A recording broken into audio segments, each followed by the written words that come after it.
These numbers for a second. There are about 3.2 billion people online, and a whopping 2.3 billion of them are already on social media. That's absolutely staggering. So let me ask you a question. Is your business succeeding with social media marketing? Because if it's not, you're missing a huge opportunity to drive traffic, grow your subscribers, build your brand, and get more sales. Now, you've probably kicked around the idea of starting up some social media marketing. Maybe you've even signed up for a few accounts, but your results have been kind of meh. It's like everyone talks about the power of social media, but you're just not seeing it. The whole thing seems kind of mystical. It's like social media is the magical Excalibur, the sword and the stone. And you've been trying to pull it out of that stone for what seems like ages, but no luck so far. Until now, because you just stumbled on the key to unlocking social media's full potential. If you're a small business owner, either online or offline, an entrepreneur, an author, a marketer, or anyone else who needs to promote a business, product, service, cause, or idea, then social media is where it's at. And you're about to find out how to use the right way to connect with your prospects and grow your business. So let me tell you this up front. You don't need any experience to run a mega successful social media campaign. You don't need an ad budget to run a social media campaign. You don't even need much time because you can do it in just a few hours per week. All you need to get started is our social media course, which you can get instant access to below this video. You've probably seen plenty of social media guides before, but this one is different. Here's why. This course is all about turning your social media strategy into real, measurable results for your business. You see, most books out there focus on the metrics that don't really mean much. They'll tell you how to build big networks, they'll tell you how to get lots of likes, but none of that turns into real traffic, brand awareness, or sales, unless you have a very specific strategy, and that's what this course shows you how to do. You'll find out how to build your networks and turn those fans, followers, and likes into cash in the bank. Best of all, you can create and implement your own custom social media strategy fast. So let me give you a quick sneak peek at what you'll get. First up, you'll nail down your exact social media goals and objectives. Did you know there are over a dozen key ways to use social media to grow your business? It's true. Most people only know about a handful of them. But once you know them all, then you'll be able to create a strategy that fully unleashes the true power of social media. Next, we're going to find out who your audience really is. No crystal ball, no reading tea leaves, no half-hearted guesses. Inside this section, you'll find out exactly who your audience is and what they want. Once you have this amazing insight, you can create a social media strategy that's designed to really connect with them and deliver great results for you. And here's something else. Once you've got a good profile of your audience, then you can jump on the social media platforms where your audience is already known to hang out.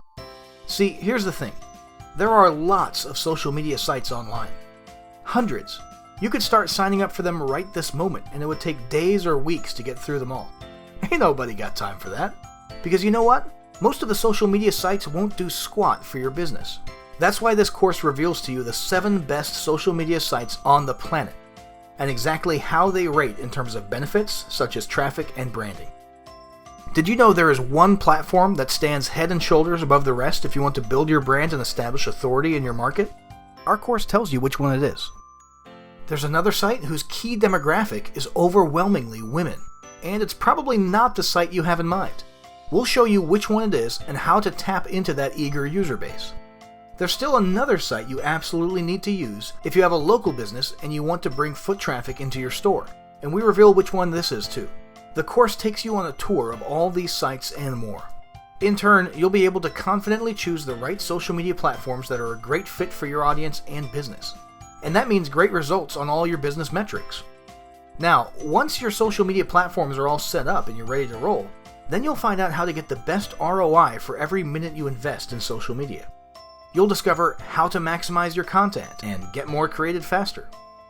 How to get more likes, more shares, more comments, and more viral activity for every post. These are the secrets of posting the right content at the right time. You'll also discover how to get more leads and more buyers clicking through your site. And here's something else. You'll discover how to grow your social media channels using your existing visitors and web properties. You'll learn about simple ways that take less than 2 minutes to implement. You can do it today, right now. You'll also find out how to automate and optimize as much as possible, along with links to over 30 tools to help you with content creation, tracking your results, and automated posting. These tools will save you time, make it easier than ever to manage your social channels, and help you get crazy good results from your efforts. Plus, you'll get clear, step-by-step instructions for putting all these pieces together, so you can create a custom strategy that delivers great results for your business. So tell you what, by the time you breeze your way through this jam-packed program, you're going to finally know how to create and unleash a social media strategy that really works for you. No more wasted hours trying to make sense of it all yourself. No more getting likes that don't translate into visitors, leads, or sales. No more building networks that look good on paper but do absolutely nothing to grow your business. Because starting today, you're going to get a complete step-by-step blueprint for creating a social media strategy that really works for you. These strategies will work for you no matter what business you're in now or plan to build in the future. So if you've ever wondered how to really tap into those 2.3 billion social media users and get them talking about your business, generate leads, drive traffic, build top-of-mind awareness, build authority, and get new customers, this is it. This is what you've been looking for. And when you click the buy button on this page, you'll get everything we've covered and more for just a simple, great value price. Stop and think for a moment about what one good customer is worth to you. I'm talking the kind of customer who's a total fan. This person snaps up everything you put on offer. This person tells their friends about you. This person generates more free advertising and referrals than anything you've done in the last week. How much is that person worth to you? Hundreds of dollars? Thousands of dollars? Whatever it is, it's a lot, right? Now think about this. That's the type of person you're going to attract to your business using the power of social media. This is the person who likes everything you post. They share your content and make going viral almost effortless. They buy your products. They tell their friends to buy your products. And I tell you what, if this course helps you find and attract just one person like that, then you'll instantly recoup the investment you make today. So listen, there are 2.3 billion social media users already out there, and this program shows you how to find them, grab their attention, get them talking about your business, and bring them into your store or website. So click the buy button below now to demystify social media and make it easier than you ever thought possible, because you're going to really like what it does for your business.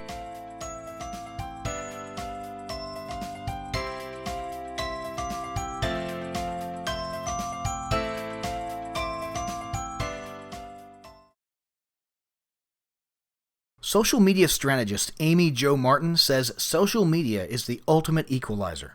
It gives a voice, a platform, to anyone willing to engage. She's right about that. It's like connecting a microphone to a booming speaker on a busy street corner. Anyone who takes the mic is going to get heard. People can't help but stop and pay attention. Indeed, social media platforms are like springboards for businesses of any size and with any budget. A small business with a good social media strategy can level the playing field with their deep-pocketed competitors. You know how every sports movie you've ever seen showcases the underdog team that goes on to win over the huge competitor with the bigger, better, faster players? Yeah, that's what I'm talking about here. If you're feeling a bit like the Mighty Ducks or the Karate Kid as you face down huge, well-known competitors with big advertising budgets, things are about to get interesting. Social media can give you the edge you've been seeking. Problem is, a lot of business owners don't fully realize exactly what social media can do for them. Many business owners look at sites like Facebook from a personal viewpoint. They see cat videos, funny cats, happy cats, grumpy cats. They see pictures of what their cousin ate for dinner. They see teenage angst and drama unfold in real time on their children's and grandchildren's timelines. Maybe you can relate to that. You know your audience is on social media, but you're not quite sure how to leverage the platforms. You're not even necessarily sure what platforms to focus on or how to use them for maximum benefit. Every day, businesses just like yours are using social media in some really clever ways to grow their business. And now you can too. For example, social media can help you hit your goals. This includes goals for traffic, growing your mailing list, sales, and revenue. Your audience is already on social media, which means social media marketing should be a key part of your lead generation strategy. Social media can boost your conversion rates. That's because social media is a great place to interact with your niche community. Social media is great for brand building. If you're looking to build the top-of-mind awareness that generates sales for you over the long term, then social media needs to be a key part of your overall marketing strategy. Social media is the key to viral marketing. Don't even think about trying to launch a viral campaign without the help of social media. Social media can help you promote social causes. If you're running a business that's tightly intertwined with social causes like Ben & Jerry's ice cream, then social media is going to be your ticket to building awareness and goodwill in your niche community. Social media can help you tamp down a burgeoning firestorm. Every business missteps and makes mistakes. How you handle these mistakes is going to make a huge impact on your reputation and your business's long-term profits. If you're not on social media, your customers are going to control the conversation, and a firestorm could ensue. Using social media puts you at the table and gives you some control of the conversation as well. And that's really just the tip of the iceberg in terms of what social media can do to help you grow your business. Starting in just minutes from now, you'll discover some other really cool ways to use social media to benefit your business and your brand. And you'll find out how to develop a customized social media strategy to achieve your goals. So, without further ado, let's jump into the next lesson. According to a wearesocial.com Think Forward report, there are a whopping 2.3 billion active social media users, and about 1.9 billion people are actively using their mobile phones to log into social media. The number of social media users online is absolutely staggering, but what does it mean to you? It means that unless you're targeting the Amish or a primitive group of natives in the jungles of South America, there's a very good chance that your audience is already logging into social media nearly every day. And there's also a good chance that they're using a mobile phone to do it, which means it's another great communication channel to reach your mobile users. It's tempting to run out and use the shotgun approach on social media to try and get as much coverage as possible, but we're going to be more methodical and targeted about this. Here's what you're going to do as we go through this course. Number 1, clarify your goals. That's this video. Number 2, define your target market. Number 3, determine which social media platforms make it easiest for you to reach your target market and achieve your goals. Number 4, create a custom social media strategy. So let's start with clarifying your goals. Here's the question du jour. What do you want social media to do for you? The first thing you need to do is be very specific about your goals. And ideally, you should create measurable goals so you can see your social media marketing is working for you. For example, it's easy to measure if your social media strategy sends more traffic. Just look at your traffic logs. It's a little harder to measure if social media increases brand recognition. If you're setting this as a goal, then it's a good idea to define how you're going to measure it, such as doing market surveys to see if brand recognition is increasing over time. Does this mean you should only create measurable goals? Not necessarily. However, you do need to ensure several or even a majority of your goals are measurable. That way you can use them as a gauge as to whether your overall social media strategy is working. For example, let's say you define 5 goals and one of them isn't easily measured. If the 4 measurable goals are getting good results, then it's probably a safe bet to say your other goal is getting good results too. This is especially true if the unmeasured goal is tightly related to one or more of the other goals. So what are your goals? Here are 13 ideas to kick things off. Number 1, generate new leads. As mentioned before, there's a good chunk of your target market already using social media. They're logging on every day, and if you can get an enticing lead magnet in front of them, you can use social media to generate new leads. For example, you might use social media to run a contest where contestants need to join your list in order to register. Quick hint here. Use a tool like rafflecopter.com to give extra contest entries to people who both join your list and share your contest. Offer access to a free app in exchange for an email address. Share a video on social media and within the video include a call to action to join your mailing list. Let's move on to the next idea. Number 2, find new customers. You can turn those leads that we just talked about into customers.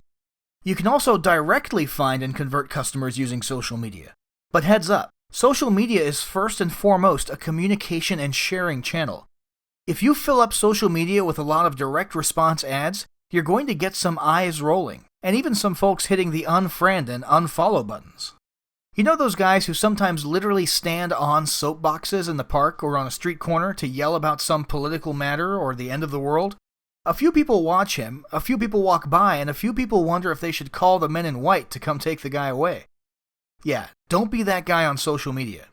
Remember this, social media is not a place for you to grab a bullhorn and start in on a monologue. This isn't where you see if you can yell louder than everyone else by flooding your fans with non-stop promos. Take a hint from the included word social. It's about creating a dialogue with your prospects and customers. So any promos you create should be a good fit for an interactive channel. You see, many social media platforms even reward interactivity. Take Facebook as an example. If you set up a Facebook page, not every fan is going to see every post you make. Facebook only shows your content to a fraction of your followers. But here's something else. If your post doesn't get any traction, and by traction I'm talking about likes, reactions, shares, and maybe comments, then Facebook stops showing that particular post to any other fans or followers. You may only have Facebook showing a post to about 3% of your fans if the post can't get traction right off the bat. On the flip side, the opposite is true too. If your post gets a lot of traction as soon as you release it, then you're going to enjoy more views, which in turn lead to more comments, likes, and shares, which leads to even more views. And here's something else. Facebook tries to figure out what people want to see in their newsfeed based on what these folks are commenting on, liking, and sharing. If Susie Q keeps scrolling right on past your page posts in her newsfeed without interacting with them, Facebook is going to assume she's not interested. And then Facebook is going to stop showing your posts to Susie Q in favor of showing her posts from pages that do interest her. So all of that is just an example of how Facebook rewards content that creates interactivity. Other platforms use similar measures to figure out what to show to followers. That's why no matter what you're posting, even if it is a direct response ad, it needs to be constructed in a way to get people to like it, comment on it, and share it. Number 3, drive more traffic. Another goal you may pursue is to drive more traffic to your website and other properties. Obviously, you're going to drive some of this traffic to your lead pages, contest pages, and sales pages. However, you can send traffic to anywhere, including directing traffic to your blog posts and other content, sending traffic to your other social media pages, encouraging traffic to go to your site to take some particular action, like watch a video or take a poll, and even sending traffic to joint venture partners' links. Number 4, build your brand. Another good use of social media is to build your brand. This includes building brand recognition as well as building brand authority and trust. This is tightly tied into the next goal, which we'll get to in just a moment. The importance of building your brand is that it helps you create top-of-mind awareness. When people think about a particular problem or issue in their niche, they'll think of you first. When they need a problem solved, they'll think of your products. That means that you'll grow your sales over the long term. People will buy your products even if your ad isn't sitting right in front of their prospect's nose at the moment. That's incredibly powerful to get a piece of mind share in your prospects' and customers' heads. Let me give you an example. If you're in the mood for a fast, cheap burger, where do you go? You probably have a favorite fast food burger joint in your head already. You don't need to see their ad in front of you, and you don't need to Google fast food burgers. You don't ask your friends for their recommendations. Instead, you just hop in your car and drive straight to whatever brand has your top-of-mind awareness. The same holds true of a wide variety of products and services. If I start rattling off products, I bet there's a brand that comes to mind instantly for you. For example, what brand comes to mind when you hear words like soda, laundry detergent, headache medicine, haircut, oil change, computer, etc.? We could go on, but you get the point. What you need to do is become that name brand in your market. When people think of the types of products you deliver, your business name should come to mind. A good social media presence can help you build this brand awareness and trust. Number 5, build authority status. One of the benefits of social media is that you're not the only one out there talking about your products and services. If you do it right, you'll have other people in your niche talking about them. They'll be sharing your content. They'll be sharing your links. They'll be talking about your business. So what happens when you have a lot of people talking about your business? That's right, you build authority in your niche. You become the known expert. You become the go-to guy or gal when it comes to a particular problem. It's built-in social proof. When lots of people are talking about your business, you're going to get lots of new people interested in coming over to see what they're talking about.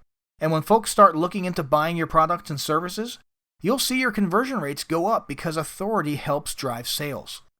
Number 6, expand your viral marketing strategy.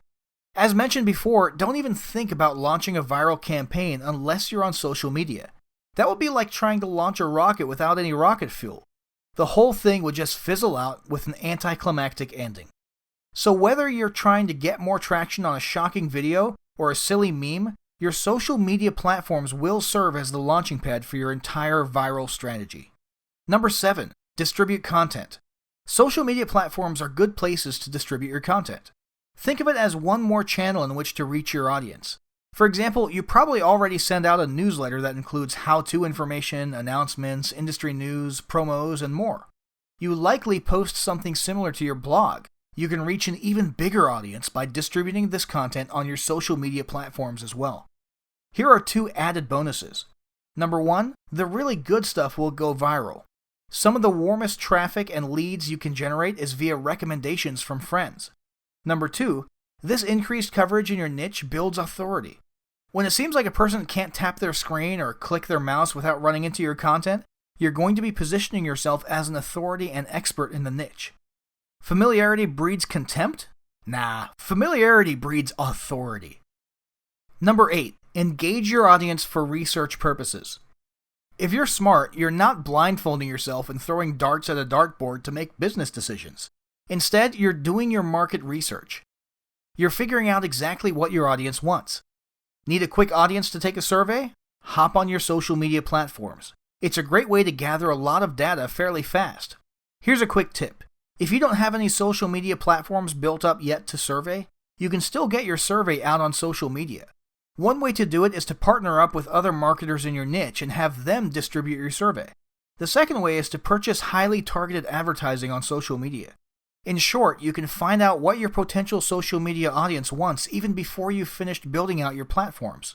Number 9. Create higher conversion rates. One of the beauties of social media is that it lets you personalize or humanize your company.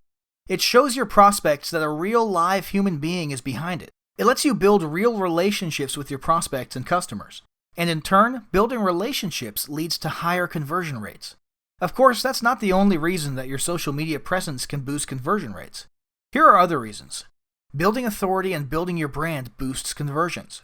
Viral marketing can boost conversions because you'll have warm leads coming your way. Just your presence across multiple channels creates the familiarity and touches that your prospects need to make the buying decision, which again boosts conversions. So the point is, if your goal is to boost conversions, then your social media strategy needs a multi-pronged approach that focuses on blanket coverage to build a presence and authority, interactivity, and brand building. Number 10. Offer customer support service through social media. If you take a close look at social media, you'll see that people often use these channels for their customer service inquiries. Think about that for a moment. Going to a company's website to find an email address, help desk link, or telephone number is just an extra hoop as far as some people are concerned. It's much easier for them to just post a message on the company's timeline or even drop a private message. And here's something else. A lot of companies are using social media to improve customer satisfaction and retention. For example, sometimes a customer posts a complaint or a negative review. And even though the customer doesn't ask for a refund or other compensation, the company immediately replies to these complaints and offers a product exchange or refund. In other words, these companies are making it right with customers even when they're not specifically asked to. Not only does this improve customer satisfaction with the customer in question, it also boosts the company's reputation among anyone else who stumbles upon the post. Number 11. Lower your marketing costs. Another target you may consider is to lower your overall marketing costs. According to the Social Media Examiner, 59% of marketers are investing 6 or more hours into their social media strategy each week. That means that all you need is about an hour a day to manage your social media platforms. That's not a big investment of time, especially when you consider how big the platforms are, reaching billions of people, and how easy it is to hone in on a very targeted market on these platforms. It's also not a big expense either. Even if you purchase advertising on these platforms, you can get started for as little as a few $100s. And again, on platforms like Facebook, you have the ability to place your ad in front of people who've already shown interest in your niche. You can even place retargeting ads to bring previous visitors back to your site. Bottom line, if you create a good social media strategy, you may be able to lower your overall marketing costs. And best of all, you don't need a lot of time or money to get started on these platforms. So you really have nothing to lose by giving them a try. Number 12. Bolster your other marketing and advertising efforts. Another goal for you to consider is to use social media to improve the ROI on your other marketing efforts. Here are some specific examples. Increased conversions through retargeting. As mentioned a few moments ago, you can purchase retargeting ads on platforms such as Facebook. So if someone comes to your website and looks at a pair of shoes or a cool app, you can put an ad for this product right in front of your prospect on social media. These extra touches bring prospects back to your site and converts them into customers. Better rankings in search engines. Some search engines use social media signals as part of their ranking algorithms. That means that if you have a lot of people on social media talking about and linking to your business, it could bolster your SEO. Number 13. Build business relationships. So far, we've talked a lot about how social media can serve as another communication channel in which to reach your prospects and customers. However, here's another worthy goal. You can use it to find potential business partners and build relationships with them. What sort of business partners? Well, most anything you need, including affiliates, joint venture marketing partners, mentors, mastermind groups, and whether you're looking for a local business owner to talk shop with at Saturday morning breakfast, or you want to find marketing partners from all over the world, social media can help you find them, attract them, and build relationships with them. The above list of 13 possible goals is a start as far as deciding how you want to use social media. Now it's your turn to set some time aside to start brainstorming. What are your business goals? Specifically, how would you like your social media strategy to be tied to these business goals? Remember, it's best if you have measurable, specific goals. For example, increasing my number of subscribers is a goal, but it's kind of a weak one. Because you know what? If you get just one extra subscriber through social media marketing, then you've hit your target. But I'm betting you're not going to be popping champagne and ordering cake for an office party to celebrate if that happens, right? So what you need to do is be very specific about your goals. Write down an exact, measurable goal, and be sure to attach a time frame to it as well. Let's stick with this example of growing the number of newsletter subscribers. Here's some example goals. Grow your newsletter by a specific percentage, like grow it by 10% by some specific date. Grow your newsletter by a specific number. For example, get 1,000 subscribers by a specific date. Grow your newsletter list by a specific number every month, like 500 new subscribers via social media on a monthly basis. Those are just examples. What you need to do is write down your goals and how you intend to achieve these goals via social media. Now, a quick heads up. Sometimes business owners get sort of wrapped up in all the numbers associated with their social media platforms. Specifically, they look at the number of followers, fans, likes, favorites, reactions, shares, retweets, repins, comments, discussions, and then they end up setting goals for these various social media metrics. For example, they set goals to get 1,000 new followers, or achieve 500 shares, or 10,000 likes on a particular post. That's all well and good. However, just be sure that these platform-specific sub-goals are tied to your main business goals. In other words, if you set up a goal to get a certain number of followers, then this goal should be tied to your overall goal, such as boosting your mailing list subscribers by 20%. Here's the thing. Your social media numbers mean absolutely nothing if you can't convert these numbers into traffic, subscribers, sales, or other verifiable assets. If you're just looking for bragging rights, then yeah, go hog wild getting a bunch of followers who really have no interest in doing business with you. You'll be like those wannabe celebrities who hire fake paparazzi to follow them around. On the other hand, if you're serious about using your social media strategy to hit your business targets, then you're watching the right video course. So, continue on to the next video because we're going to ask an extremely critical question, and a good chunk of your social media strategy is going to hinge on the answer.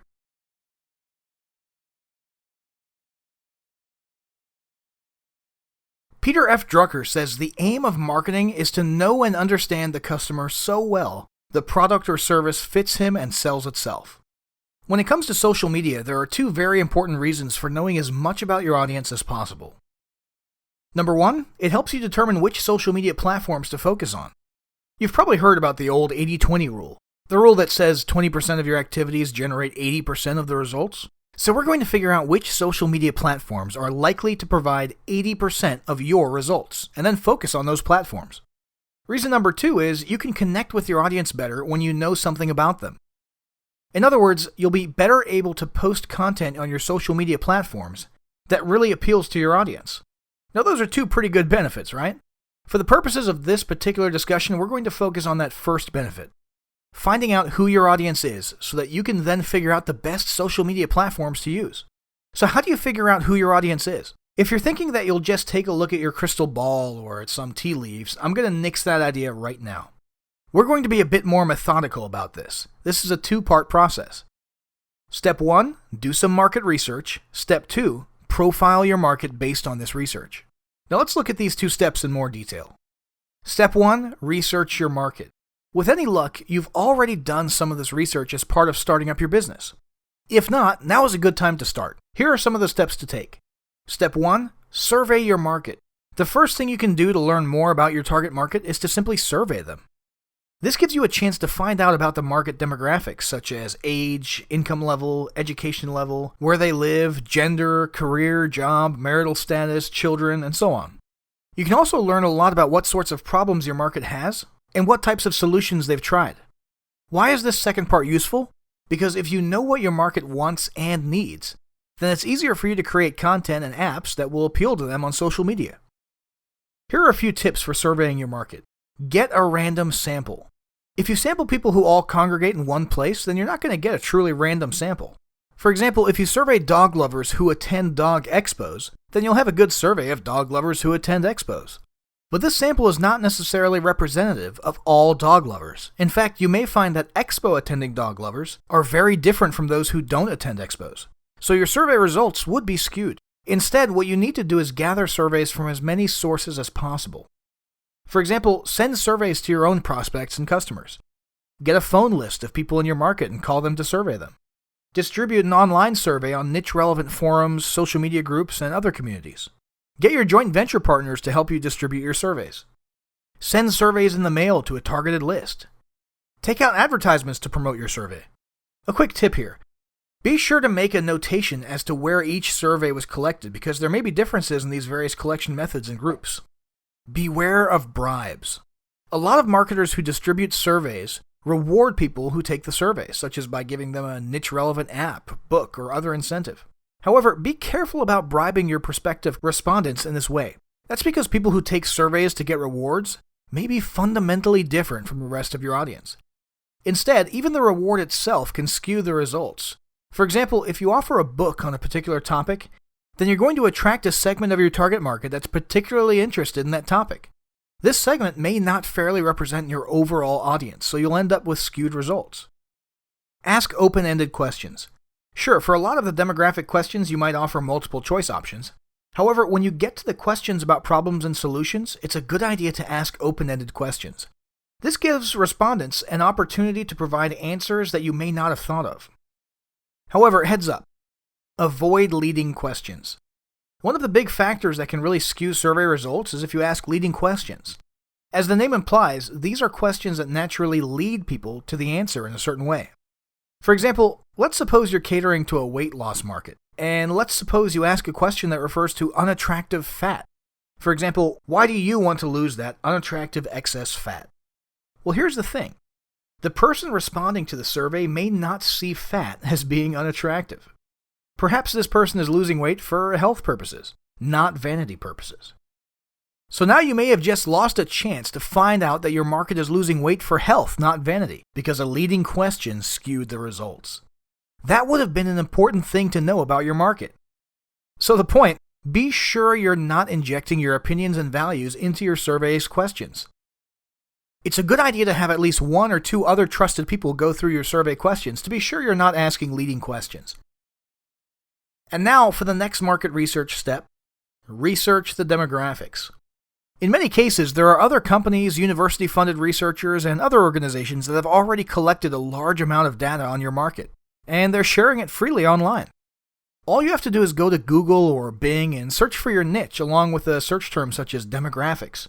For example, dog owner demographics, or dog owner data, or dog owner survey results. But heads up, the key to good data is to be sure you can trust the organization that has collected and distributed that data. For example, Billy Bob's survey results and Bull Stud Rentals probably isn't your most trusted source of data. Instead, turn to organizations such as universities or .edu sites. Just be sure that any data you're uncovering is being presented by the university, a professor, or other official source. In other words, be sure you're looking at scientifically collected data and not a fake sample survey that a statistics professor put up to teach data collection and results. Peer-reviewed papers and journals. You can find many of these journals by searching Google Scholar at scholar.google.com. Government organizations. For example, if your target market has some sort of health issue, then the CDC, or Center for Disease Control, may be able to provide you with demographics data on your audience. Market research firms. Some reputable companies are in the business of collecting and providing a large number of data for business owners like you in different niches. Just be sure to do your due diligence on the firm so that you're confident you're dealing with a reputable agency. Finally, news sites. Again, stick with reputable sources such as BBC or PBS. Now, your keyword search in Google or Bing may uncover other reputable sources. As always, do your due diligence to ensure that they are indeed reputable.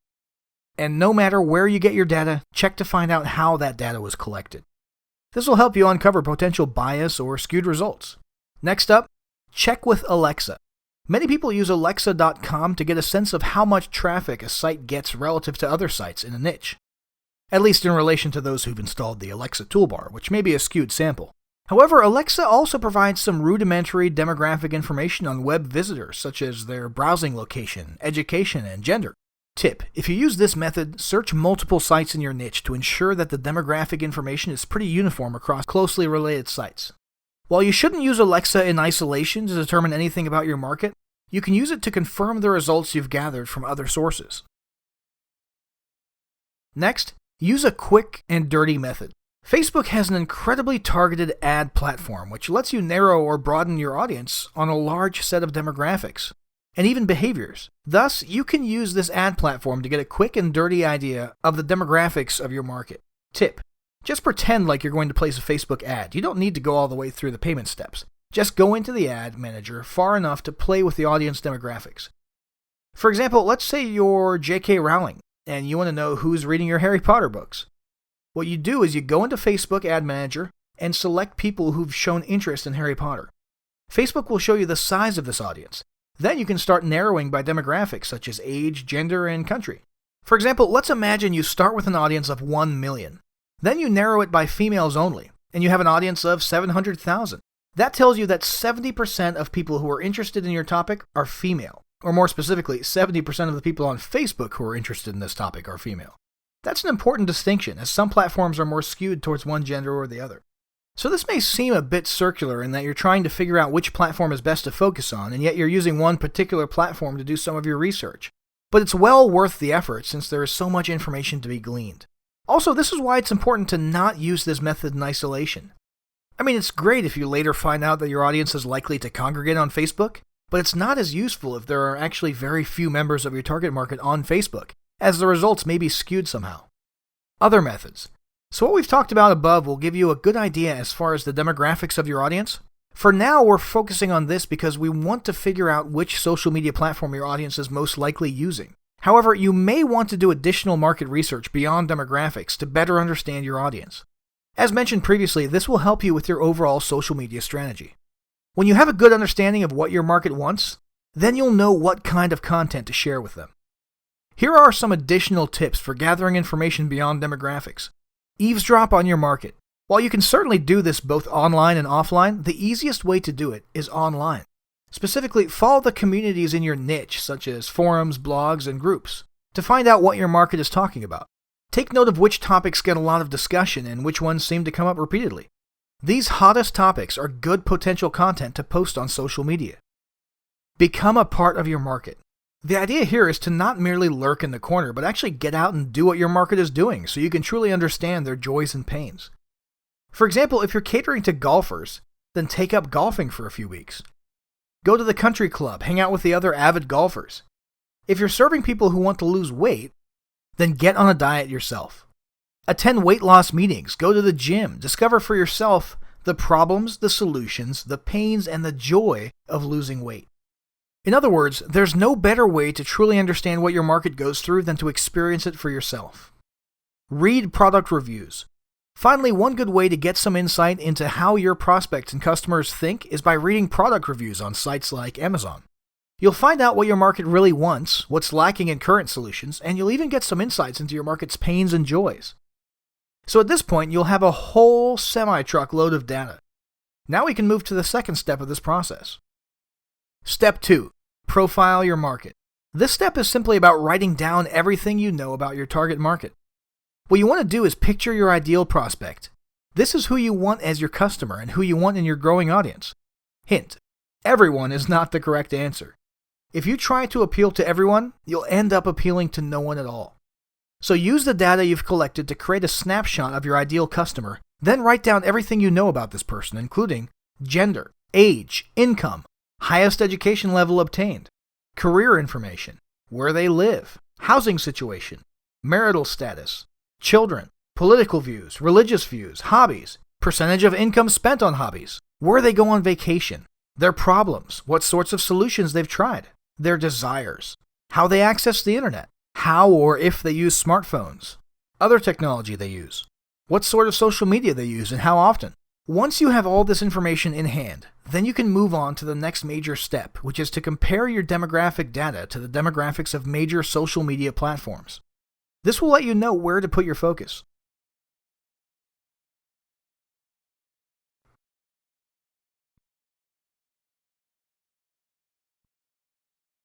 Albert Einstein once said, "Not everything that can be counted counts, and not everything that counts can be counted."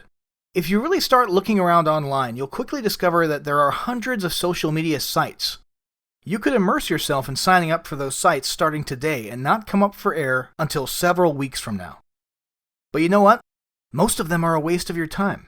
So instead of throwing mud at the wall and seeing what sticks, what you're going to do is choose from the list of the top 7 social media sites. Here they are: Facebook, YouTube, Twitter, Pinterest, LinkedIn, Google+, and Instagram. And how do you choose? Simple. You use the profiling information we developed in the last section with the site information you're about to discover in this section. In other words, you determine where your market is most likely to be and which sites will deliver the best results for you, and then you'll focus on those sites. You see, here's the thing. Some sites may get a lot of traffic, some sites may be appealing for other reasons. But all of that means diddly squat if your target market isn't regularly engaged in visiting that particular site. Is this a perfect method? No, because as Einstein said, not everything that counts can be counted. And that means some platforms may be inherently better for you and your business model, even though the countables, like the demographics, don't quite say this. But this method gives you an excellent place to start. So let's take a closer look at each of the 7 top social media sites. What we're going to do is look at the following information for each site as it relates to your business. Number of users. This is going to give you an idea of how much traffic you might expect to get on a particular site, provided your target market is there. Demographics of users. Here, you'll learn a little bit about your typical user so you can compare this info against your prospect profile. What you need to know. This section will give you a brief overview of the site. Branding. Here we'll rate each site in terms of your ability to build your brand awareness on the site. Traffic. This is all about the ease of sending social media traffic back to your own site. After that, you'll discover some important points to remember as you set about the business of choosing the best social media platforms for your business. So let's start by looking at the platforms. We'll start with Facebook. As far as users are concerned, Facebook leads the pack in terms of popularity, with the following stats taken straight from Facebook's company info page. Facebook has 1.65 billion registered accounts that are considered monthly active users. Daily active users number 1.09 billion, and the number of mobile daily users sits at 989 million. Demographics. Since Facebook is in the business of selling highly targeted ad space, you can easily find out how many people on Facebook match your audience profile. Just go to the ad manager at facebook.com/business and go through the motions of starting a campaign. Here's some other data. 29.7% of Facebook users are aged 25 to 34. Daily active users from the US and Canada, 167 million. Monthly active users from Asia, 300 million. Approximately 84% of Facebook's users are from outside the United States. 50% of 18 to 24-year-olds go on Facebook when they first wake up, and 91% of people in the age range 15 to 34 are on Facebook. 77% of females who are online use Facebook, while a smaller percentage of men, 66%, use the site. What you need to know. This is the most popular site overall, with a lot of very engaged users. In fact, users average about 20 minutes on the site per day. Many people access Facebook with their mobile phones, which makes this a great platform to use if you're interested in mobile users. It's also a good platform if you're targeting millennials, those age 15 to 34. Most any type of business can benefit from being on Facebook, but especially those who have a lot of novel content. Cute content, funny content, or anything that makes people go wow. Examples include pet-related businesses, anyone sharing novel DIY tips, those sharing interesting recipes, those selling books or music, people selling locally, entrepreneurs who are into social causes, and similar businesses. Facebook lets you communicate and reach out to your users in multiple ways, including your Facebook page. The downside of your page is that Facebook only shows your content to a fraction of the people who've liked your page, and they only show your content to more users if a particular post gets traction, which means likes, shares, and discussion. That means you need to focus on posting highly interactive or viral content in order to get a lot of views. Here's a little tip. Facebook also gives you the option to boost a post, which means you can pay to show it to all of your fans, as well as to others. However, you can get just as many views by focusing on creating highly interactive or viral content. Facebook groups. These are discussion platforms you can set up around any topic. You might consider setting up a group to complement your page. Advertising. Facebook gives you the opportunity to place paid advertisements that can be highly targeted by audience, demographics, interests, and even behaviors. As with all social media sites, Facebook is designed to share content, which brings us to the next point. Branding. Facebook provides an excellent platform for building brand recognition and awareness. Here's why. You can build your brand among your followers as well as their friends. If you create viral or interactive content that's branded, then your followers will like, comment on it, or share it, which in turn means their friends will see it too. You can post multiple types of content. This includes text, static graphics, animated graphics, those moving pictures that people call GIFs or GIFs, and videos, including live videos if you're using the Facebook app. This gives you plenty of opportunity to send out branded content. Next, traffic. The short answer, overall traffic is moderate.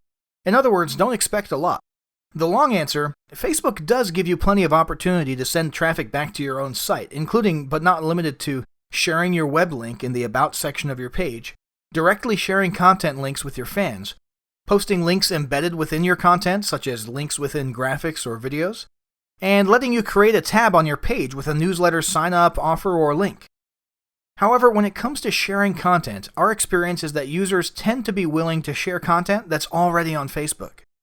So, for example, people will share a video that's uploaded to Facebook, but they are less likely to share a link to a video that's been uploaded to a different website. Or they'll share a tip you've posted, but they're less likely to share it if it's been uploaded to your website. Possible reason? People may not like the extra hoop of clicking to another site. They'd rather have content directly in front of them on Facebook. The bottom line is, if you want to get traffic from Facebook, then you're going to need a really enticing lead magnet or offer. In other words, you need to give users a good reason to click through to your site. Next up, YouTube. As far as users go, YouTube has 1.3 billion. For demographics, YouTube claims on their website to reach more 18 to 34-year-olds and 18 to 49-year-olds than any cable network on television. 80% of YouTube's views are from outside the United States. More than 50% of YouTube's views come from mobile devices. There's an approximately even split of male and female users, although men spend 44% more time on the site than females. What you need to know. As you can see by the demographics, YouTube is an excellent place to reach younger people, those on mobile phones, and a global audience. Over 100 hours of video are uploaded to YouTube every minute, and users watch over 6 billion hours every month.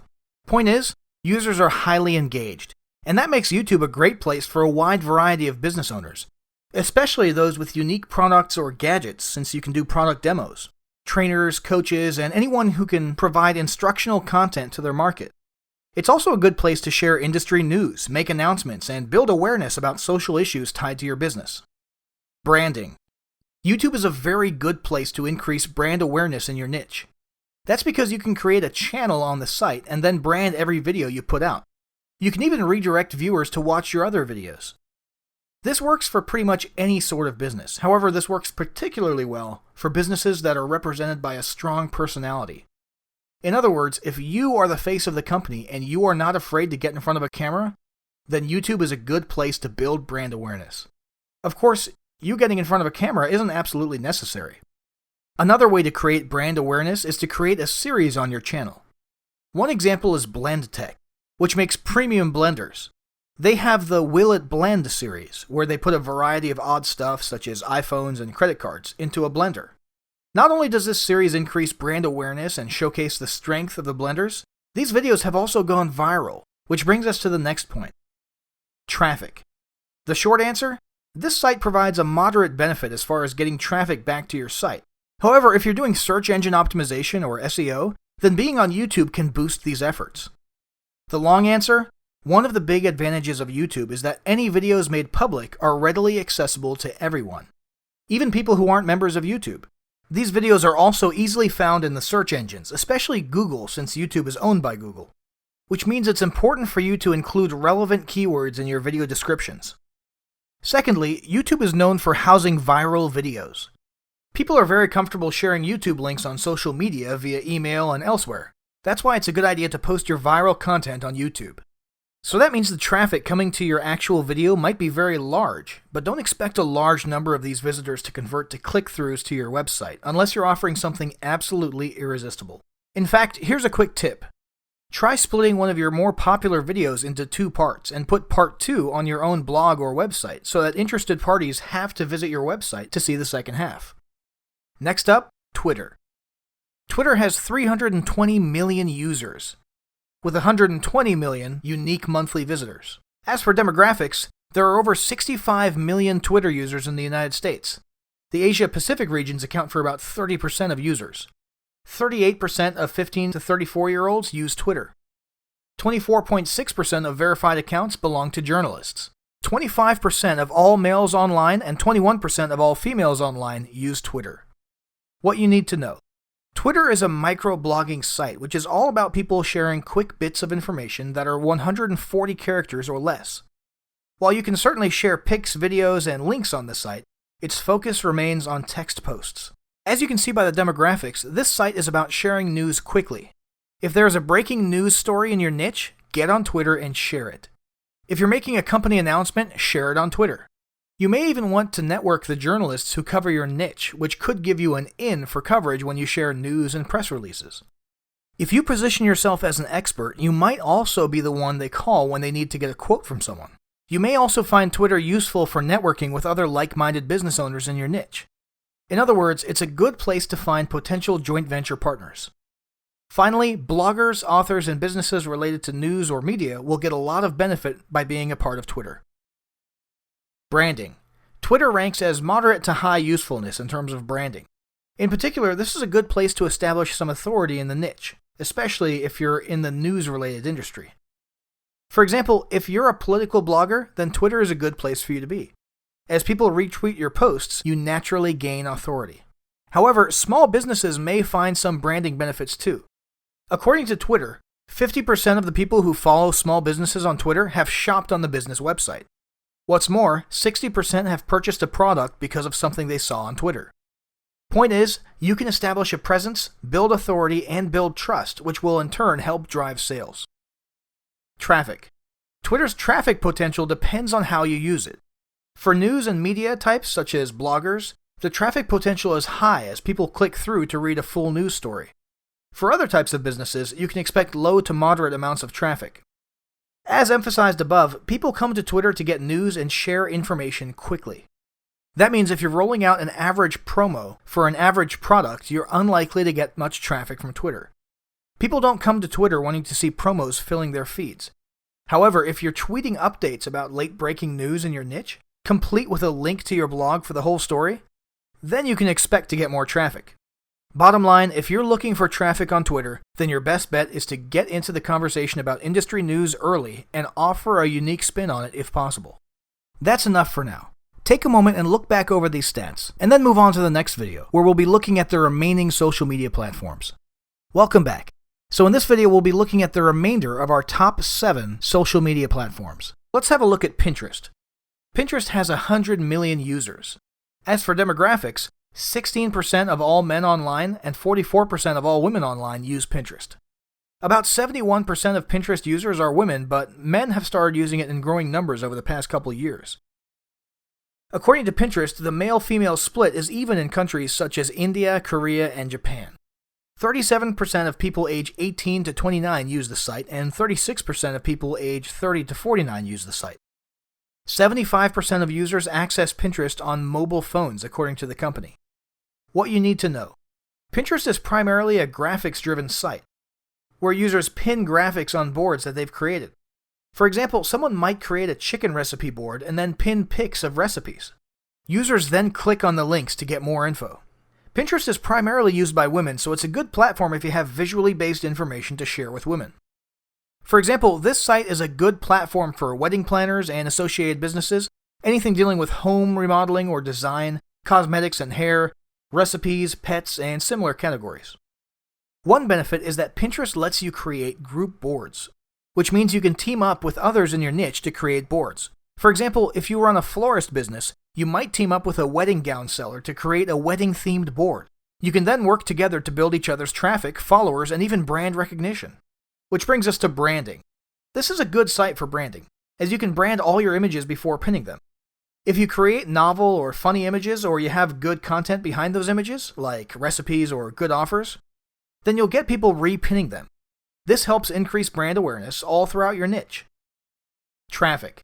This is a very good source for traffic, as most visitors are used to clicking a link to get the information behind the pin. For example, they'll see an image of a delicious dessert, and then they'll need to follow the link to get the recipe. The point is, it's good for traffic if the image is sufficiently enticing enough to get users to click through for more information. For example, just having a picture of a cute puppy probably won't get clicks, but promising high-demand, high-value dog training information may get the click. Now let's move over to LinkedIn. LinkedIn has 433 million users. About 25% of those log in monthly.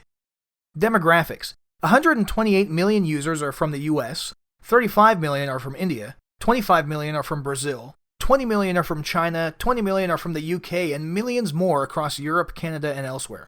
26% of all men who are online and 25% of all women who are online use LinkedIn.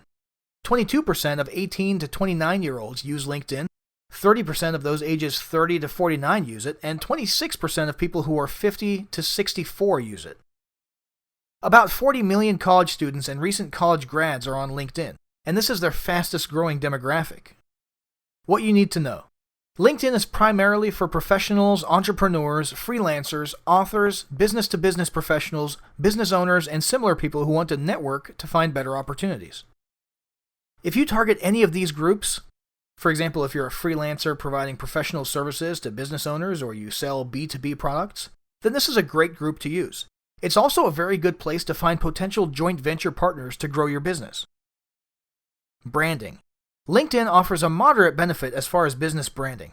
What it excels in is helping you develop your authority in a niche. That's because you can answer questions on LinkedIn in the Answers section and share content that positions you as an expert in the Groups section. Quick tip here. If there isn't a group in your niche or industry, you can start one. Just be sure to start the group around your industry or a specific topic, as opposed to starting a group focused on your company. Basically, people are looking to build relationships on LinkedIn. If your business has a strong personality to represent the company, especially if that person is linked to the brand, then LinkedIn is a good choice. Traffic. The actual amount of traffic you can get through LinkedIn is low to moderate depending on your niche, but the quality is high. Here's why. People are clicking through from your content via answers and groups. That means that they're probably already starting to see you as an authority, so they're coming to your site interested in learning more. Furthermore, the people who are clicking may be high-value visitors. For example, if you deal in business-to-business goods, you might have the actual decision-makers coming to your site. If you do a lot of instructional events, such as webinars, then be sure to invite your network to these events. This is the sort of thing that's likely to generate leads for you. Next, Google+. Google Plus has 375 million users, but only 27 million unique monthly visits. Google Plus is growing at a rate of about 33% per year, even though it's not actively promoted. As for demographics, The interesting thing about Google Plus is that Google basically forced people to sign up for it when they signed up for Google services such as YouTube, AdWords, Google Docs, and so on. In other words, a lot of people who signed up for the site weren't intentionally doing so. That's why there's such a gap between the total registered accounts and the unique monthly visits. Here's what we know about Google Plus's users. 26.3% are female, 73.7% are male, 55% of users are from the United States, and 18% of users are from India. Brazil, the UK, and Canada round out the remaining 5% of users with single-digit percentages. Many of the people who use Google Plus tend to have careers in technical fields, such as engineers, who make up 29%, developers at 17%, teachers at 15%, designers, who make up about 14%, software engineers at 12%, and web developers at 5%. What you need to know. The demographics tell you a lot about who should use this site and how you can benefit. Basically, if you have a predominantly male audience, especially those in technical fields such as engineers, then Google Plus is a good choice for your business. Google Plus is also a good choice if you're using other services such as Google Search. That's because Google's search engine algorithms take social media, and especially Google Plus, into consideration as a ranking signal. What's more, Google Local is now basically a part of Google Plus. So if you want your local business to be listed in Google with maps, directions, hours, etc., then you need to get your business on Google Plus. Bottom line, Google Plus is also a great choice for you if you have a brick-and-mortar business serving local customers, or if your business depends on SEO. Now, how about branding? Since Google Plus for businesses works much the same way as Facebook pages, this is a good way to brand your business, especially if your business strategy is based on building authority. What's more, Google Plus integrates with other Google services, which further helps to build brand awareness and recognition. Traffic. Traffic is low to moderate if you're sharing content and trying to generate leads that way. You'll get higher amounts of traffic if you do the following. Include keywords in your content and build authority by sharing good content. However, those with local businesses will improve their foot traffic and calls by setting up a complete profile for their business. So again, if you have a local business, then Google Plus should be on your list of social media sites, even if you don't necessarily cater to men or tech fields. Let's move on to Instagram. Instagram has 400 million users. Now a quick note here, Instagram is based on a mobile app. So virtually all users are mobile users. Some visitors may come through their fixed internet connections, but those posting content will be mobile users. As for demographics, 75% of users are from outside the US, according to Instagram's press page. 24% of all men who are online and 31% of all women who are online use Instagram. 55% of 18 to 29-year-olds use it, as well as 28% of 30 to 49-year-olds. 32% of teens consider it the most important social media network, and 85% of top brands now use Instagram. What you need to know. If you're targeting young mobile users with visually based content, then Instagram is a good choice for you. This site lets you take videos and photos, use filters to alter these images, and then upload them to your account. In turn, users can react to your images and videos, comment on them, and even share them. This site works best for those business owners who can share intriguing images and videos. In other words, this isn't the best place to post articles. Users want and expect visual content. And because of the demographics, it's also a good place for authors, entrepreneurs, activists, artists, and small business owners who want to raise awareness about a social issue. Branding. This site is strong in terms of branding because all of your content serves to build the visual identity of your business. In fact, at one time, Forrester.com's researchers found that posting something on Instagram provides 120 times more engagement per follower than Twitter and 58 times more engagement per follower than Facebook. While these numbers have fallen off somewhat, Instagram engagement is still very high. Here's a quick tip.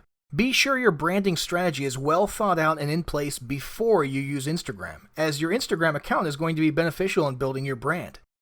Basically, ask yourself this: how do you want prospects to view you? Then share images and videos that reflect that view. Be sure to choose and use one filter for the majority of your posts, which you think will best reflect your brand. Include hashtags when you post as well. What about traffic? You can drive a low to moderate amount of traffic to your website using Instagram. However, you can also use Instagram to cross-post on sites such as Facebook and Twitter. So if you're focusing on these other sites as well, don't neglect this easy way to increase traffic and engagement across multiple sites. Instagram also offers advertising, which is another way to get traffic to your site.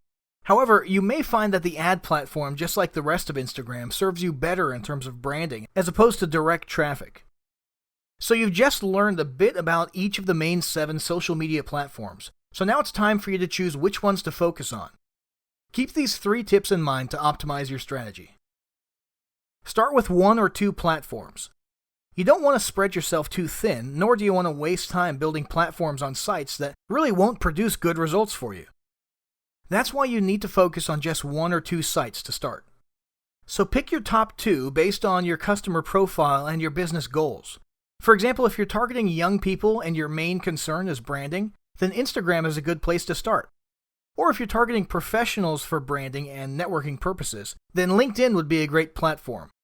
Once you've started building your presence on your top 1 or 2 sites, then you need to turn your attention to this next tip. Track your results. Even though a particular social media site may look like a perfect fit for your audience and goals, that doesn't mean you'll necessarily get great results. The only way to tell for sure is to track your results to see if you're hitting your targets. Here's a tip. Some platforms have built-in analytics to help you determine what sort of results you're getting. You'll also want to use outside tools to see how your social media followers translate to traffic, subscribers, and sales on your site. Check the resources section for more information on that. Here are 5 common problems which you can uncover by testing traffic. Number 1, your audience isn't connecting with your posts.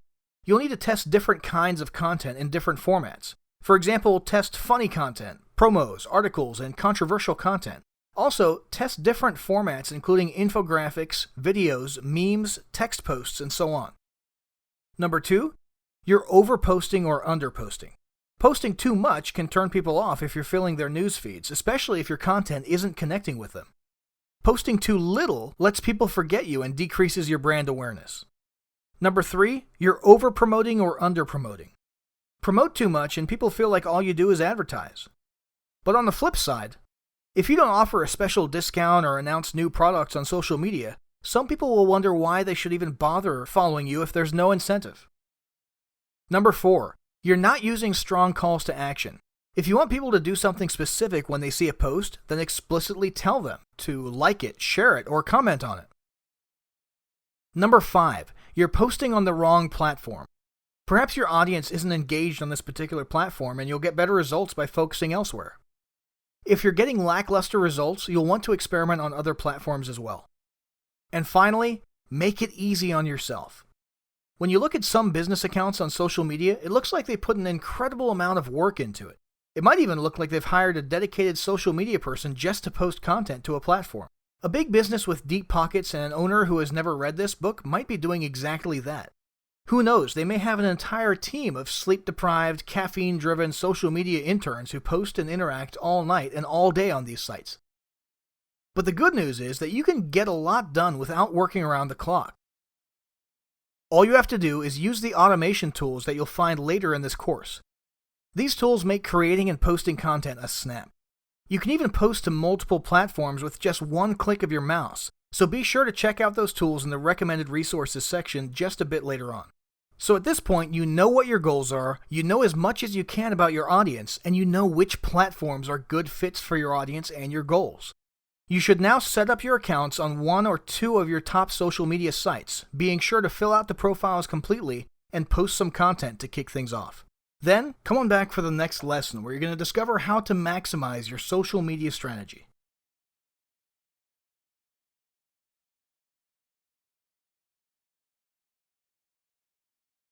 Fact.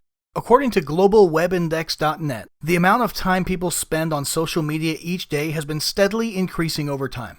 In 2013, people spent about 96 minutes on social media each day. By 2014, that number was 100 minutes. By 2015, the amount of time people spent on social media had grown to 109 minutes per day. Social media is like quicksand. It's pretty easy to get stuck and then get pulled under. Those few minutes you decide to spend on social media quickly turn into hours. That's great as far as your prospects and customers go. You want them to spend a lot of time on social media, which makes it more likely that they'll see your content. However, the key to your social media success is to make sure that you're not spending hours upon hours every day implementing your social media strategy. You need to maximize your ROI, and that's what this lesson is all about. Here are the 3 areas we'll cover: maximizing your content strategy, maximizing your exposure, and maximizing your results. Let's take a closer look. For this lesson, we'll start with maximizing your content strategy. Your entire social media strategy hinges on your ability to create shareable content. Over the long term, this takes time to create all this content. That's why you'll want to use these tips, tricks, and strategies for saving yourself time and money as you roll out new content. For starters, you want to save time posting content. When you post something in one place, you don't need to manually post this content elsewhere or announce it. That's because there are automation tools that can help you with these tasks. See the recommended resources section later in this course for specific tools. For example, you can use tools that automatically update your social media accounts whenever you post to your blog. You can also use tools that post to multiple social media accounts at once. These tools can save you anywhere from several minutes to several hours each week. Worth it? You bet it is. Next up, repurpose existing content. This is a big one that will save you a lot of time and get you maximum exposure for everything you create. The idea is simply to repurpose and recycle your existing content.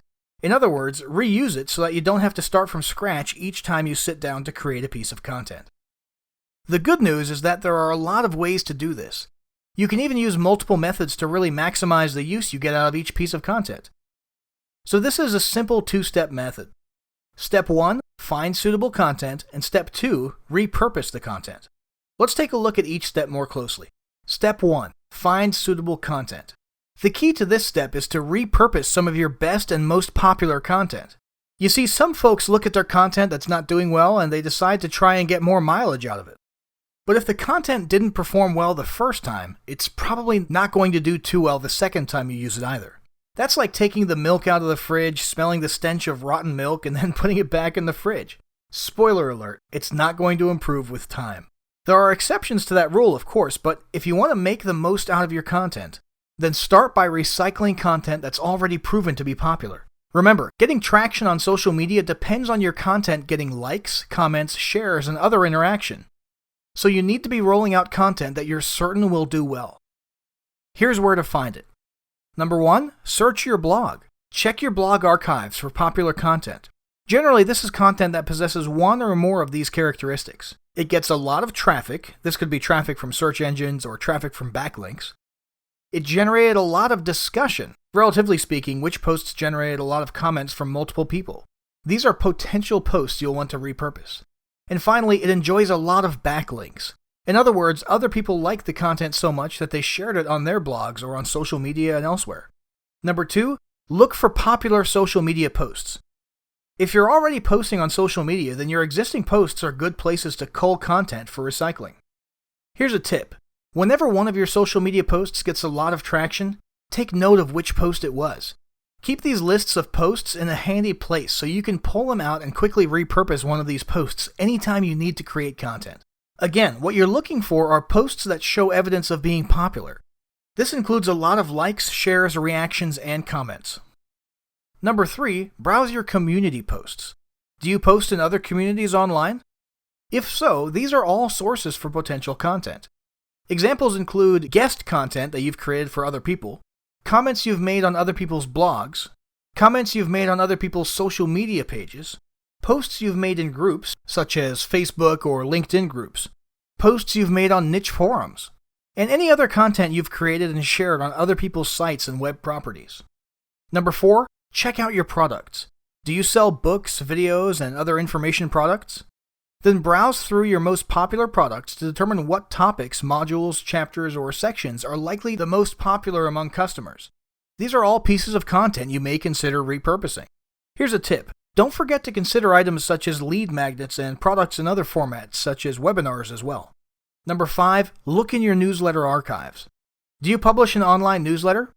If so, that's yet another source for potential content to repurpose. As always, pay particular attention to those pieces of content that seemed most popular, including those that people emailed you about. those that continued to be popular in archives, and those that received a lot of shares. Number 6, go way back. If you've been online and creating content for a while, then you probably have a lot of content floating around online. Go way back into your archives to dig up this content. If it's evergreen and continues to be a popular topic today, then you can probably repurpose the content. Here's where to find this content. Use archive.org to locate content on websites that are gone or have changed significantly. Check your older computers, flash drives, CDs, and other storage to find older content. Run a search for your name or pen name online to uncover articles, videos, and content that you may have forgotten about. So once you find all this content, how exactly do you repurpose it? That's the next step. Step 2. Repurpose the content. At this point, you should have had your hands on a lot of content, and you'll continue to add to this pile of content every time you post something new online. This includes everything from lengthy books to 140-character Twitter posts.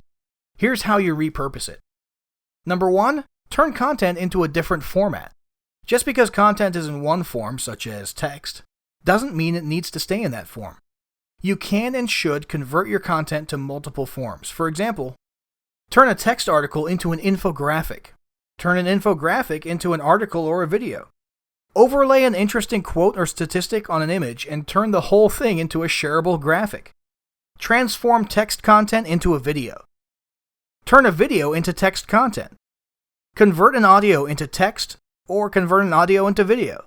The list goes on.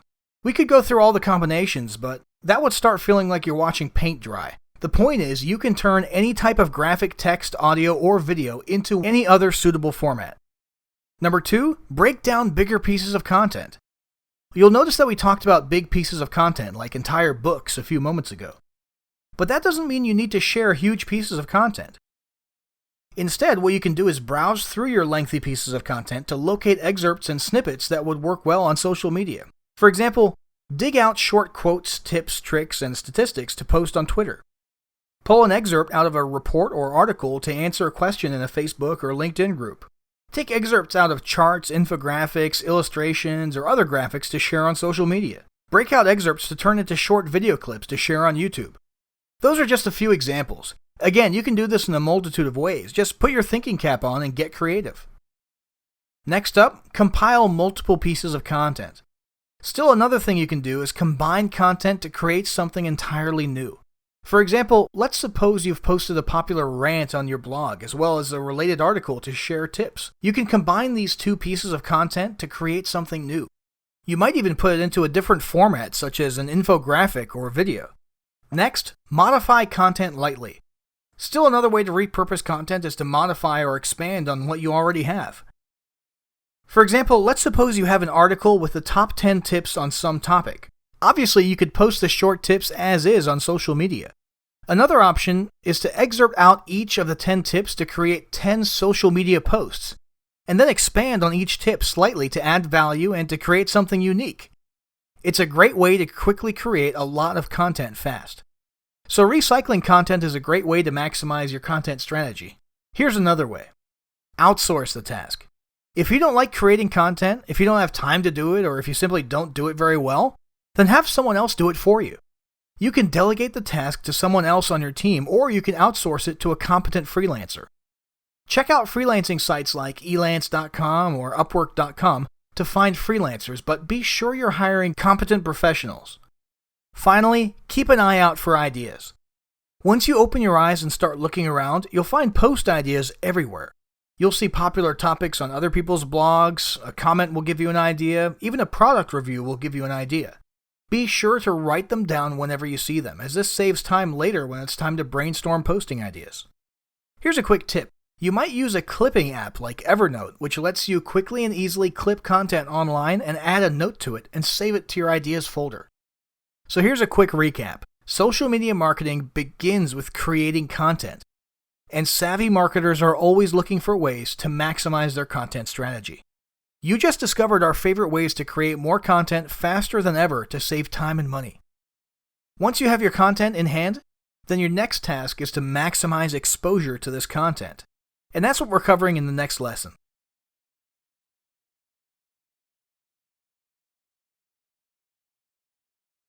Your content may as well not even exist if it doesn't get exposure.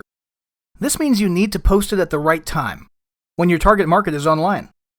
It needs to grab your followers' attention, and it needs to be the ideal length to hold their attention. Basically, your content needs to be like superglue that bonds your prospects to your content instantly to create maximum exposure. Here's how to stir up a vat of this content superglue. Post content that's the ideal length. Ultimately, you need to test your own content with your own audience to see what they respond to best. However, you can start with this research from Digital Web Rocket, which outlines the ideal length for a wide variety of content. Specifically, in Twitter, it's about 100 characters. Tweets can't be longer than 140 characters, so they're short no matter what, but 100 characters seems to be the sweet spot as it produces 17% more engagement than other posts. Facebook, 40 characters. Research shows posts with a mere 40 characters get 86% more engagement than longer posts. Google+, 60 characters. Your headlines need to fit on one line, and it needs to grab your reader's attention. LinkedIn posts, 25 words. Consumer-oriented posts get better engagement right around 21 to 25 words, while 16 to 25 words is the sweet spot for business-to-business posts. YouTube videos, just under 3 minutes. Analysts have looked at the length of the most popular videos on YouTube, and they've determined they're short, about 2 minutes and 54 seconds on average. You can use this guideline when you're posting videos on other social media too, such as Google+ or Facebook. Hashtags, 6 characters. If you're using hashtags, and you should be, then keep them short, just 6 characters per tag. You can see a pattern here. Keep it short. People's attention spans are short, and when they're accessing content from their mobile phones, they're more likely to engage if they don't need to do a lot of scrolling. That's why you'll want to hone your copywriting skills so that every word counts. Which brings us to the next point. Practice good copywriting. Attention spans are short, and there are a lot of other people competing for your followers' attention. That's why you need to grab it quick and hold on hard using the power of good copywriting. Here are just 2 tips to get you started. Put your biggest benefits front and center. If you have a snippet of text you're using to get someone to click on a link, then you better darn well give them a good reason to click on that link. Or if you're posting a headline to an article, then that headline ought to put the biggest benefits up front. Don't make your readers click a link or start reading to figure out the benefits because they just won't do it. Instead, deliver the biggest benefits to them on a silver platter so they feel compelled to take action. For example, melt fat fast using this weird trick, or double your conversion rates in 5 minutes. Arouse curiosity whenever possible. If you visit a site like Upworthy.com, which creates viral content, you'll see that their content is mainly propelled by curiosity-fueled headlines.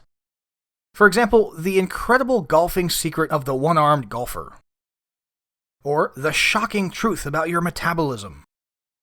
Keep in mind that people are looking for solutions to their problems. They basically want to read about themselves. Yes, they're a little self-centered. Once you start writing headlines and copy that appeals to this self-centeredness, you're likely to see your conversion rates shoot up. Next up, post at the right time. The key to getting interaction, which further increases exposure, and kickstarting a viral effect is to post at the right time. What you need to do is figure out when your audience is most likely to be online and able to interact, and then post accordingly. Now, you've probably seen some of the studies others have conducted to figure out the best time to post. For example, BuzzSumo.com analyzed 500 million blog posts published on Facebook and found that the best results were achieved between 10 a.m. and 1 p.m. Eastern on Tuesdays and Wednesdays. Those that went viral were usually posted on Tuesdays. So, does this mean you'll be golden if you post at about 10 a.m. Eastern Time on Tuesday? Maybe, maybe not. It all depends on your audience. For example, if you're targeting those from the land down under, Australia and New Zealand, then they're probably sleeping at that time, or partying hard and dancing on a table with a lampshade on their head. But either way, they're not on social media. So unless you plan on doing some sort of electronic osmosis for those who sleep with their phones under their pillows, posting at that time wouldn't be a good idea. So what you need to really do is think about your audience, figure out when they'll be online, and then start testing different times for yourself. Yes, you can toss a Tuesday at 10 a.m. post into the mix as well, but be sure to test other days and times too. Consider these factors. According to IDC.com research, the vast majority of young people, teens to 20s, check their phone as soon as they get up in the morning. They also check it regularly all through the day, though they may not always have time to engage. Many people with smartphones report looking at their phones while they're watching TV, which is typically done in the evening. People who have children are probably rushing in the morning between the time they get up and the time they arrive at work. The exception? those who use public transport, as they'll have downtime on the train or bus to check their phones. Some people do have some downtime soon after they arrive at work. They arrive a few minutes early and then do a little online browsing before starting their tasks for the day. Some people may have more free time to engage on weekend mornings, but that depends on your audience, as some people use their weekend mornings for family time, hobbies, exercise, and so on. Some people even choose to go dark on the weekend, meaning they unplug from social media. Take these factors into consideration. Think about your own audience and start testing times and dates. Here's a quick tip. Start tracking when your audience starts following your social media pages or even engages on your website, such as commenting on your blog posts or joining your newsletter. If you see definite patterns as to when the vast majority of your audience is online, these are good days and times to test your social media postings. Once you've determined the best time to post for your audience, then you can develop a regular publishing schedule to post your best content on those specific days and times. For example, if you find that your audience tends to respond best at 8 p.m. on Tuesdays, Wednesdays, and Thursdays, then you can set up your automation tools to automatically post content during those times. Naturally, you can post content at other times as well, but you'll want to save your best content, or the content you want to go viral, for the times when your audience has time to engage. Next, post popular content. Spend a few minutes browsing popular social media pages and you'll quickly notice that certain types of content seem to get more shares and interaction than other types of content. Specifically, images are shared more than text, and videos are shared more than images. For example, post a really good tip or a quote in text form and you'll get a low to moderate amount of engagement. Now make this tip or quote into a graphic and watch engagement shoot up for the exact same content. Try it for yourself. You won't believe the difference. Tip: sometimes people don't hit the share button to share an image. Instead, they save it to their hard drives and then share it on other platforms and locations. That's why it's very important for you to brand every image you create, which includes putting your URL on the image. So that's how you maximize exposure by grabbing attention and engaging your audience. Now let's look at the last goal, which is to maximize results.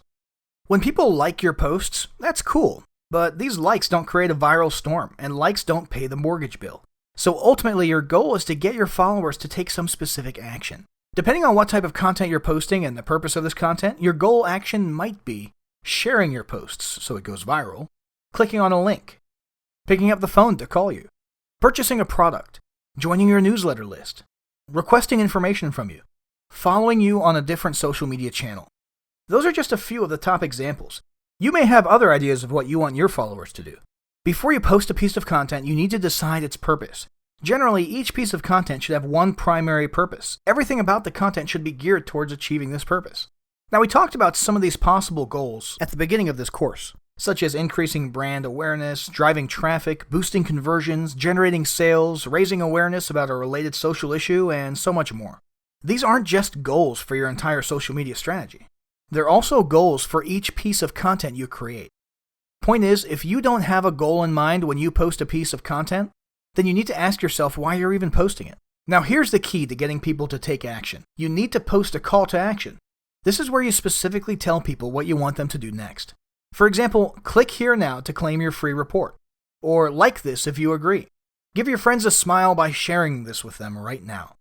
Activate your coupon by clicking here.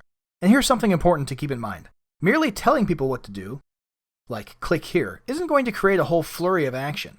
In most cases, it helps to give people a good reason to take the action you're suggesting. If you can stir up a sense of urgency, that's even better. For example, click here to get your free report, but hurry, this offer ends soon. So here's a quick recap. You just learned about the 3 parts of increasing your ROI: maximizing your content strategy, maximizing your exposure, and maximizing your results. These aren't steps to take in isolation. Instead, use them together to create the best return on your investment of time and/or money. And then use the tips in the next section to really set your social media strategy on fire.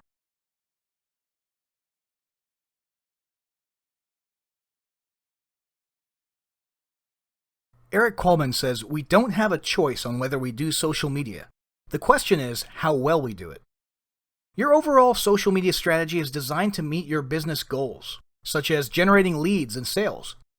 However, you should also work to get your existing prospects, customers, web visitors, and store visitors to follow you on social media. Why? Simple, because as Coleman hints above, it's all about doing social media better. Let me explain. Reason number 1 to bring your existing prospects and customers to social media is because it's another channel where you can reach them. Your mailing list is great. Your blog is good too. But social media gives you one more opportunity to communicate with your prospects and customers, which is important in a noisy marketplace. Reason number 2 to bring existing prospects and customers to social media is because many of these people are already engaged. They already know you, like you, and trust you. So when they see your content, they'll naturally engage.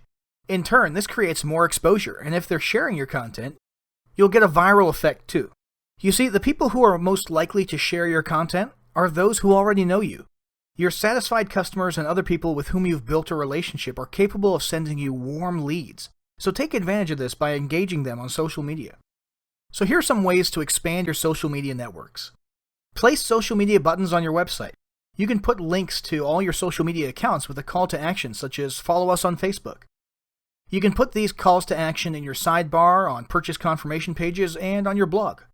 In fact, this is super easy to do if you have a blog such as WordPress. Just use any of the several available social media plugins and social media badges will appear at the end of your blog posts. So not only does this make it easy for people to follow you, you can also give them direct links to share or like your content on various social media platforms. Include social media links in your products. If you have reports, books, apps, software, videos, or similar products that you offer for sale, or even as lead magnets, be sure to include links to your social media platforms. As always, include a direct call to action, along with a great reason to follow you.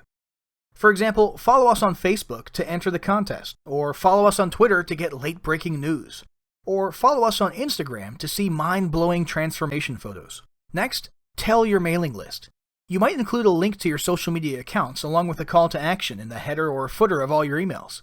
Better yet, encourage your newsletter subscribers to come to a specific social media page, like Google+, to discuss an article from your newsletter. It's a great way to turn a monologue, which is your newsletter, into a dialogue with your prospects and customers. For example, click here to join the conversation on Facebook to find out what your fellow readers think of this idea, and be sure to let us know your opinion too. Next, print URLs on receipts. You can include links to your top 1 or 2 social media sites on all your receipts.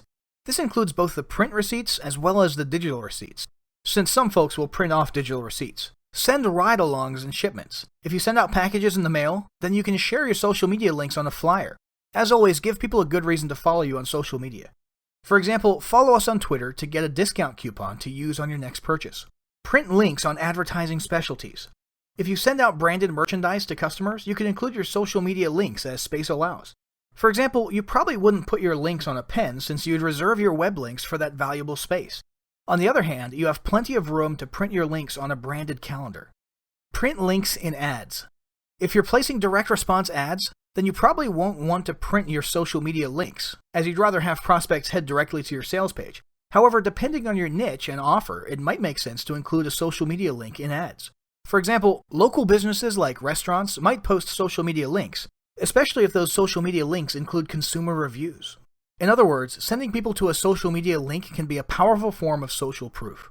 All businesses can invite prospects to follow on social media and receive a discount coupon. Another idea is to invite people to join a contest, which of course involves following the business on social media. Again, look at your own business and offer to determine if it's wise to include social media links in your ads. Next, cross-promote your social media pages. Here's a simple way to promote your links. Just tell your other social media followers about them. For example, include links to your other social media pages along with a call to action at the end of your YouTube videos. Include links to your other social media pages in the About section of your social media profiles. Create posts every now and then where you directly tell your followers to join you on other social media platforms.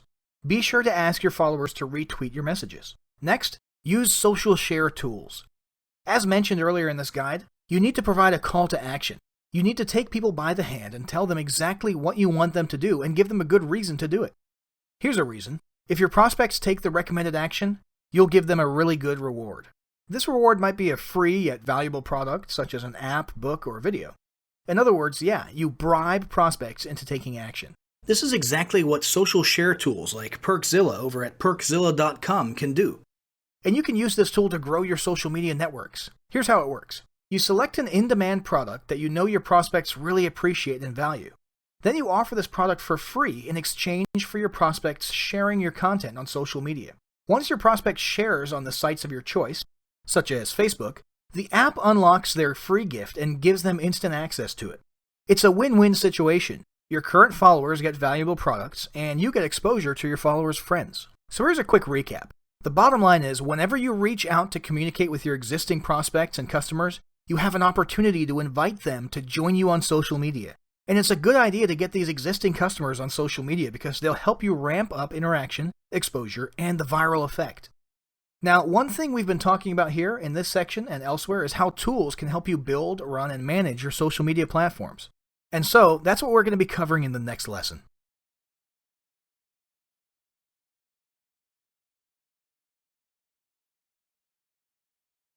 Bill Gates says the first rule of any technology used in a business is that automation applied to an efficient operation will magnify the efficiency. The second is that automation applied to an inefficient operation will magnify the inefficiency. If you think about the quote above, you'll see why we're so focused in this guide on making sure your social media strategy is set up correctly right from day one. Once you've got a good strategy in hand, then you can start looking at tools. These tools can make light work of your social media efforts by using automation tools, and you can get better results with analytics. So in this section, we're going to talk about the following types of tools. Automation tools. These tools let you get your content published faster across multiple networks. Analytics and click tracking. You can test, track, and tweak your campaigns using these tools. Find out what works and optimize your social media efforts. All-in-one tools. These tools provide multiple functions such as analytics, automation, and engagement. Content creation. Here, you'll find a variety of tools in multiple subcategories to help you create images, videos, and audio content, as well as interactive content more quickly. Finally, viral traffic tools. These apps work to kickstart your viral campaigns and boost your social media efforts. So the automation category will include such tools as Hootsuite, Hootlit, IFTTT, Buffer, TweetDeck, and Zapier. These are all tools that will help you automate your social media posting process. In the analytics and click tracking category, we have tools like SumAll, ClickMeter, and Trackerly or Tracker.ly. Let's have a look at some of the all-in-one tools, which include automation, engagement, and analytics. TweetP, Social Sprout, AudiSense, Post Planner, AgoraPulse, FollowerWonk, Iconosquare, Quintly, Sife, Clout, Keyhole, Brandwatch, Littlebird, Simply Measured, Sendable, and yeah, you get the idea. There's a whole lot of all-in-one solutions out there. And then there's content creation. For interactive content creation, you can use Riddle.com or Wedgies.com. For audio content creation, you can use YouTube Audio Library. And for video content creation, check out Filmora, Snagit, and Content Samurai. Finally, for viral traffic, check out SmartBribe or Perkzilla. So here's some closing thoughts on these tools. Set aside some time today to comb through the links in the recommended resources section and choose the tools that are right for your business and budget. The time you spend today browsing these tools is an investment because you'll save lots of time and money once you put these tools to work for you. Next up, let's put all the pieces together to create your custom social media strategy.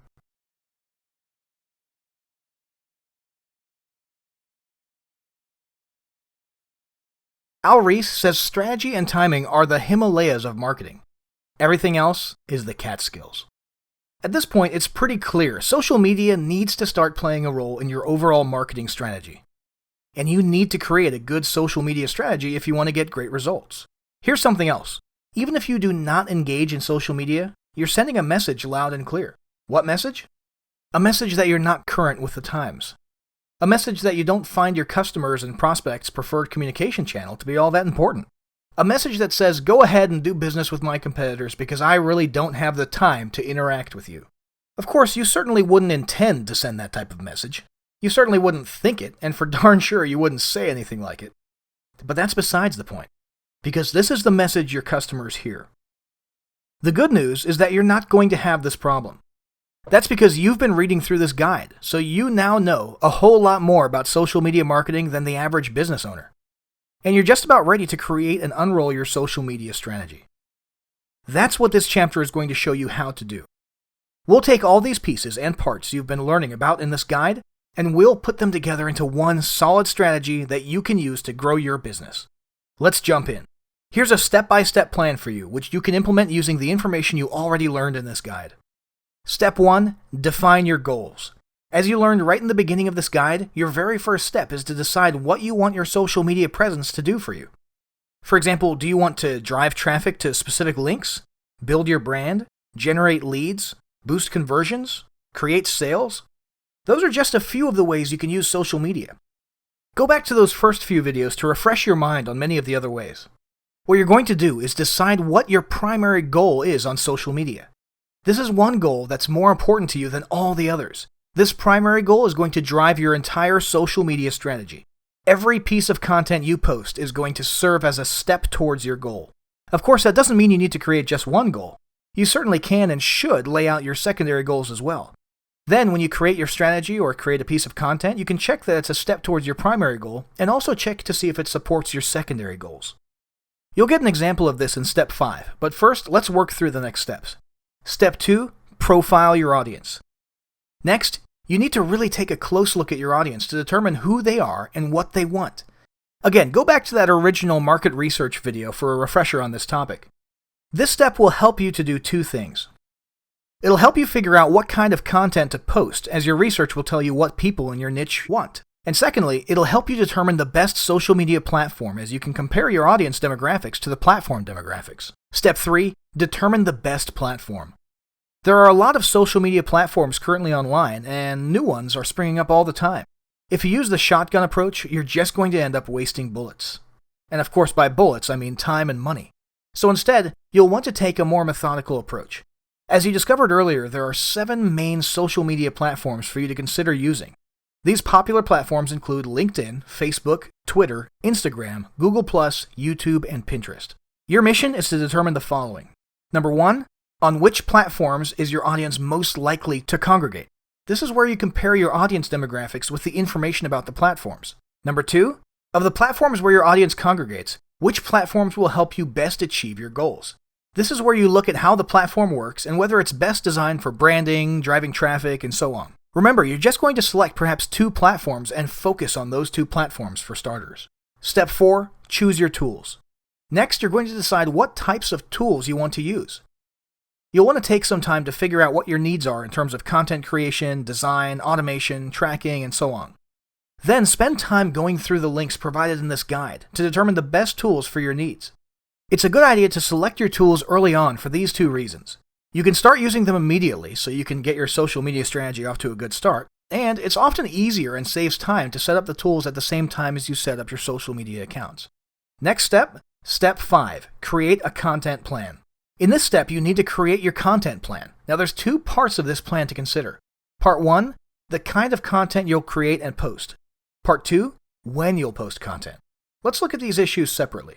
Part 1, what kind of content will you post? We've talked about some of the issues earlier in this guide. Here are the main points to keep in mind. Figure out what your market wants. Your market research will help you determine this.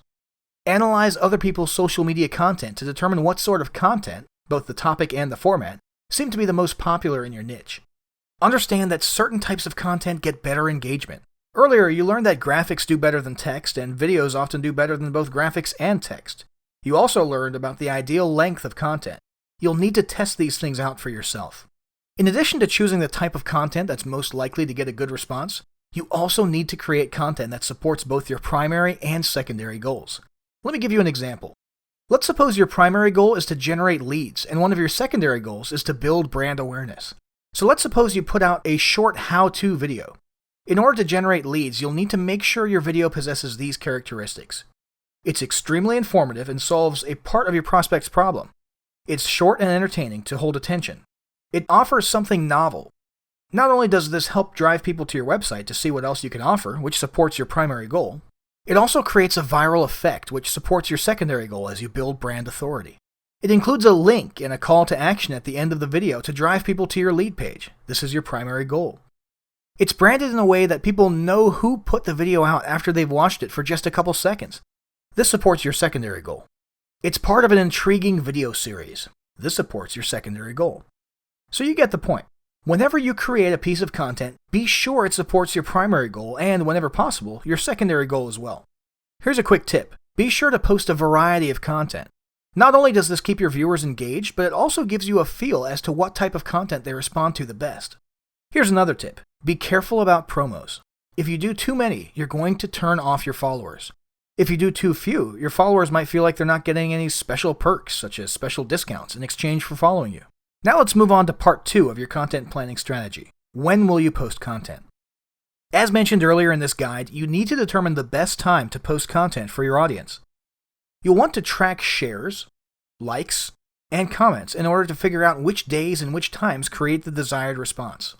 For example, at some times of the day, such as early morning, you might have people checking their phone and social media accounts when they first wake up. They might only have time to just tap a quick like on your content. Meanwhile, you might find that at other times of the day, they not only like it, but they have time to share it or comment on it too. Perhaps this happens during the generally good period of Tuesday between 10 a.m. and 1 p.m. These are just examples. Your mileage may vary depending on your audience and the type of content you're creating. That's why you need to track these things to determine for yourself the best time to post. Once you've figured this out, then you need to plan your content strategy in very specific terms. In other words, what will you post and when will you post it? First, you need to plan your overall strategy. Specifically, how often will you post on your social media accounts? For example, multiple times per day, daily, every other day, weekly? Here's how to determine a schedule that's right for you. First, look at your primary and secondary goals and determine which content publishing schedule would best support those goals. A quick note here. You should devote time daily to your social media strategy, but this doesn't necessarily mean you need to post on every platform every day. For example, let's suppose you're posting on Pinterest and Facebook. You might post on Facebook daily to drive traffic and generate leads, as it's likely your target market spends a lot of time on Facebook. Meanwhile, you might decide to only post on Pinterest once or twice a week to retain some top-of-mind awareness. Secondly, look at what your competitors are doing on social media. Try to reverse engineer what's working. Look at how often they post, what sort of interaction they're getting on those posts, and how popular their page is overall. This will help you devise your own strategy. Based on the information you collected above, you can now design your own custom content posting schedule. You'll want to use a calendar app or pen and paper if you're feeling like doing it old school, and actually create a detailed daily, weekly, and monthly plan for your content posting strategy. Now go back to your goals for a moment and then figure out what sub-goals you need to achieve in order to meet your goals for your social media campaign. Remember, your sub-goals should be supportive stepping stones to your main goals.